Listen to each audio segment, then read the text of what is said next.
YouTube, everyone, welcome back to the channel. This is episode 2 of our road to Iridescent solo queue, man. Thank you for the support on the first episode. You guys went absolutely insane, and on the Vel 46 loadout as well, man. You guys be going crazy for season 5, so make sure to continue the energy and drop a like on the video, man. So using a Vel 46 for this one, and we're gonna see if we can sneak a win here in our second game, man. Second game of the season here. So going through, not the start we wanted, man. Going through to P1. Looks like the opponent have a good setup. My teammates get a 2-piece. I'm actually going to jump around that corner, and what I wanted to do is trying to get a line of sight on the enemy. We actually managed to go through, and now I'm really going to start to play for P2, man. While my teammates are fighting for P1, this is my chance to play for P2. We get him weak there, and we use the kind of cammering mechanic. We jump through, and honestly, we started off as a really poor start. Just went through, and we actually managed to bounce back.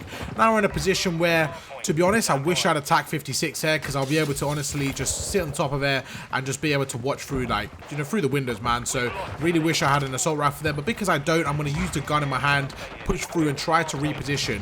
Now with a Vel 46, what I want to do is I want to be in the face of my opponents, try to be cutting the lanes and just playing aggressive. So we're going to go through, and this is where it comes down to pacing, trying to get the good timing off. My teammate does die, I get the trade, and just like that, we're in a good scenario here. Going to go through, we take out the second, and we're starting to kind of cook him, and the third's there. I shouldn't have challenged that one, honestly. That was really poor kind of discipline from me. If, like, as soon as I noticed he was on the wall, I should have backed off, played a corner, and kind of wrapped around, because honestly we had the whole control of the point there. So now that we lost the point, I'm going to take responsibility there. I'm going to take the blame, and it's literally split decisions like that. What I just did there is what separates the good players from the great players. Someone there that's a lot better than me, they would have made the right choice, backed off and disengaged from that gunfight. But man, I'm learning, I'm trying to improve every single day, so it's important I kind of take those decisions and understand why I shouldn't have made them. Going through here, and again, man, that wasn't exactly terrible play, because looking at the minimap, I thought my teammate was watching that. That was just kind of miscommunication in terms of me looking at the minimap, and yeah, it just didn't really quite work out. But it's okay, we go through, we take out one, gonna back off, and that's kind of a case of trying to do too many things at once. I think I could have kind of taken my time, used a stun grenade before I peeked that alleyway. But my main objective there was just to go through. I mean, that's a great shot right there, going around the corner. Really good shot. Nothing much to say about that. Just a great play, good centering. And we're in a good spot here. We're up by about 30 points. We go through, we take out the second guy. My teammate is in a 1v1 on the hill. Unfortunately, he does die, man. I was kind of banking him to get the kill. I noticed the guy's on the other side of the wall, so we're going to chuck a grenade over, back off, get the kill, and now it's time for the 1v1. So we're going to go through, looking at the minimap. As soon as my teammate pushes, I try to go in the same time. My timing is slightly off. I wish my teammate just kind of played 1 second, a bit more reserved there, and I think we could have won that kill right there. But you see, the enemy actually got a 2-piece and managed to get 20 seconds. So sometimes if you look at the scoreboard at the end of the game, somebody might only have a few, you know, a certain amount of kills, but you have to remember some kills are a lot more valuable than others. Right there, that 2-piece he got basically got him about 22 seconds, which is extremely valuable. Going through here, my teammates should have honestly won the rotation, but it doesn't look like we quite won that. So I'm going to go through, try to sneak in. The guy comes behind the alleyway. This is where things get a bit mixy. We don't have a real assault rifle player kind of dominating and getting the map control. It's a bit mixy here, and I just wanted to use a Vel 46, to be honest. I could have switched to an assault rifle. I probably should have, to be honest, to get a bit more map control. But I was like, you know what, I'm going to stick to the SMG and try to make it work. So we go through here, and I don't know what I'm doing there. Maybe changing a setting. Normally when I get fried, I look at the settings like it's going to change anything.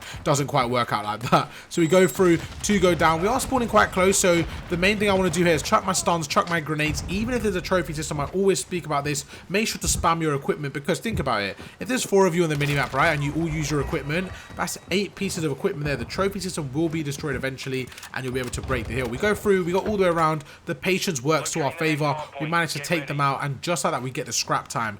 Now it's an even game going into this next hard point, and there's a few things I think I could do differently. Again, I think one big thing is just the power position. I don't think we have anybody on the power positions, and I'm actually making this more of a challenge by not switching to the assault rifle. I wanted to stick to the Vel, as I mentioned, but I definitely could have switched to the assault rifle. If you guys are playing and you're in a scenario like this, I would highly recommend, especially on this map. I think the tack is very, very valuable, but let's kind of focus on what we're doing here with the SMG. So I like to go on the bin to get a bit more of a line of sight. Didn't quite work out there. They're in a good position. They've got the map control, so all we can do in this scenario is kind of go as a team, try to pinch, and my teammates do a phenomenal job of breaking the kills, man, getting the kills to open it up. We turn around, we get a nice drop shot on the first guy. I notice the second guy is going to be around the corner, so we go through, and I actually checked the wrong corner. I don't know why I thought he was on my left. Doesn't quite work out. We're down by 15, and again, we're on the back foot, and I think the biggest problem right now is rotations and power positions. Right there, I just got honestly, really poor minimap reading for myself, man. Something I'm normally really good at. But this push here, if you can rewind 10 seconds, this was 100% the wrong play to make. I should have went right. I should have rotated. And again, normally I'm really good with the rotation, so I'm a bit kind of surprised I didn't rotate there. But maybe in the game, I kind of just didn't realize. But yeah, definitely should have rotated. We go through. That's okay. Not the end of the world. They're going to use a stun and grade to open up the bottom. And now I know somebody's on the bottom. We're going to go through, try to push through the top. We get another kill. Great play. And I'm actually going to back off, watch the stairs. And I love that play there. I'm starting to redeem myself here. So I love the play there. The reason why I watch the stairs and not the hill is because normally what happens is I'm trying to think in the minds of my opponent. My opponent knows I just killed the guy in the hill. So 9 out of 10 times I'm going to be running in the hill. So what he did is he kind of panicked, ran up the stairs. So those extra 3 seconds I waited actually allowed me to get the kill. We push through. We take out one. Going to use a door as my cover here. I'm just going to try to take my time. The game actually froze there, man. You guys saw that. That's really trolly. But I mean, good jump from him anyways. I would have died. But yeah, the game froze. I didn't know what happened there. But that was a good Harper, man. We managed to get back into the game. And now this is where the game can start to go into my opponent's favor here, especially with the lack of assault rifles that I mentioned. They kind of got map control here. So what we have to do is be very, very careful with our kills. We have to get kills effectively here. And once we do, we have to progress along the map. So we go through. I make this guy weak. I'm actually going to get a really good grenade off, back off. And now I want to be in a great position. Unfortunately, I didn't quite see that guy. Honestly, again, 9 out of 10 times I probably kill that guy because he's standing in the open. I just didn't see his head right there. And those small decisions, man, 1 or 2 kills go to our opponent's way and they're going to be able to break the hill. But we're doing good in terms of applying pressure. This hill's quite difficult, in my opinion, to break with an SMG. I think you definitely need an assault rifle player just because this is more of a medium range gunfight. We're going to try to go through. You see, we go for that single tap fire. But again, man, with the SMG, with a 30 round mag, it's going to be really difficult. We managed to get one. The grenade comes through and I'm just really hoping my teammates can help me. And as a team, we can get the kills. Doesn't quite work out like that. And you're noticing with 10 seconds left, we're just like, we've given them so much time that we gave them essentially 40 seconds. So now I'm like, right, what can we do in this next hard point? I know that the assault rifles are probably set up around the corner, so I'm going to try to go through, try to take out anybody in a power position. We spot one, some poor shots, honestly, but we managed to redeem ourselves. We kind of strafe our way out of this. We get the kill there. And now I shouldn't be challenging if I'm one shot. What am I doing? Okay, I'm going back to 6-6. All right, cool. I mean, if I'm getting fried, sometimes I like to change my sensitivity mid-match. I would not recommend it, but I do it so much that I get a bit used to it. Especially with the Vel 46, I must have not been confident in my shot there.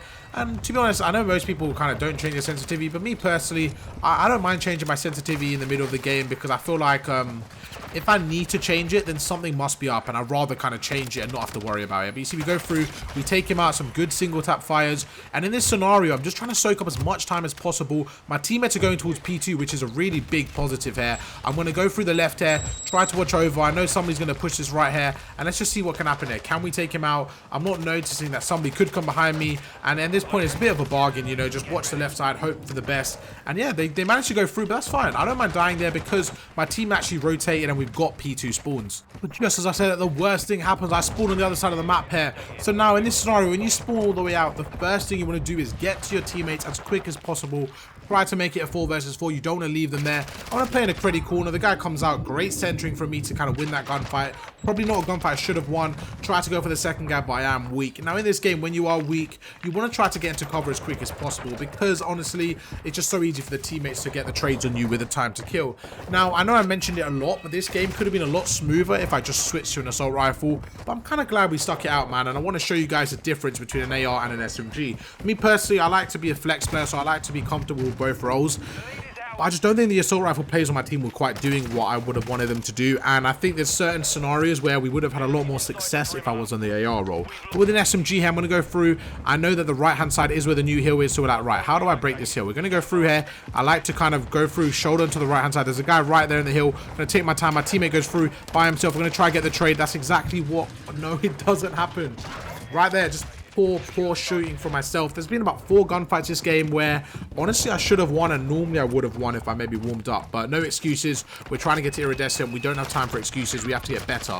Going through here, there's a lot of gunfights I need to get better. I need to work on, which is okay. It will happen with time. Go through, and now we're in a scenario where they can definitely win off this, so I'm starting to not panic, but I'm starting to, you know, get a bit wary of the time and trying to make sure that we cover, get the aggression off, and we just make sure they can't win. We go through, we get a nice opening kill. We chuck a stun on the second guy. I managed to take him out, and you know what? We're starting to make some plays here. We get a two-piece, and the main focus here is the rotation. So I'm looking at the mini-map, and a lot of people are really kind of wary in this position. When do we rotate? When do we hold the hill? And this is where the game starts to turn off. If you guys are still here, make sure you guys lock in, because this is where the game gets very, very interesting. 10 seconds left. How do we approach the situation?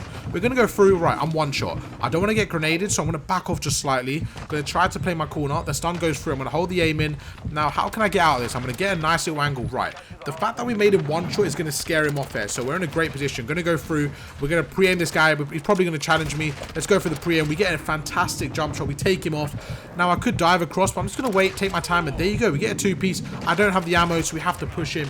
Honestly, if I had a few more bullets there, man, I think I could have got the three-piece. But I did a good job. I took my time. I got a two-piece. My teammates are starting to break the hill, and now I'm literally sprinting. I'm trying to get there as quick as possible. I'm going for the dive, trying to reset that tack sprint, and this is where we make the play of the century. We go through 248. We slide in. We take up two. We get a massive two-piece just like that. 242 to 249. We're going to shut the door. We're going to literally sit on this left-hand side. We're going to open the door, go for the pre-fire, make it difficult for him to push me. We do get taken out, but we managed to win the game.